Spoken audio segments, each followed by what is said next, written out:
med et større antal flygtninge er behovet for flere gravpladser også steget. I Esbjerg bliver det her i Gravlund, at muslimerne i fremtiden kan begrave sine døde.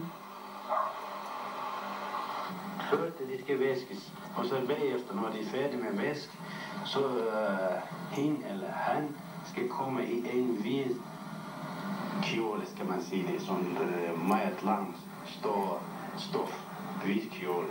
Så når man laver de der færdige, så tager man afdøden til de steder, de skal begraves ned. Det er kirkegården. Kirkegården, ja. Og så ligger man sådan en bænk, eller en bord, det er lige meget, for det findes ikke, foran.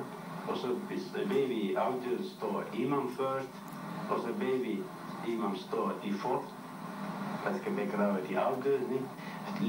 De første gang, de laver en bøn, og så bagefter, når de er færdige med bøn, de tager sådan cirka 3 eller 4 minutter.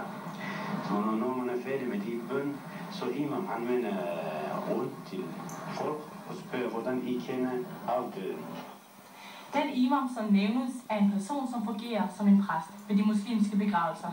Han vasker, indhylder og hjælper til ved begravelsen af de afdøde.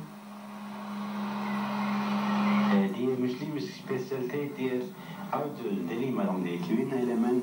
Jeres ansigt, de skal vende mod Mekka. Det vil sige, jeres højre skulder, de skal ligge ned, og venstre skulder, de skal stå op. Og så de vender mod Mekka hele tiden. Sådan er vores tradition til begravelse. Der bliver ikke sunget?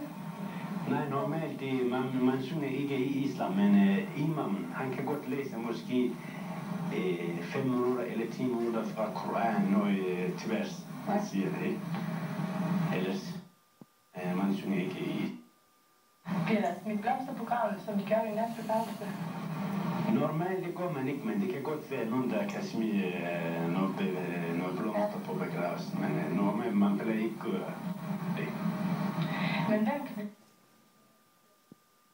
Alle muslimer. Alle muslimer? Ja, alle muslimer. Dem, der er muslimer, det er lige med, om de er danske, eller de er tyrker, eller de er somalier. Dem, der er muslimer, de kan begraves ned de islamiske begravelsessteder.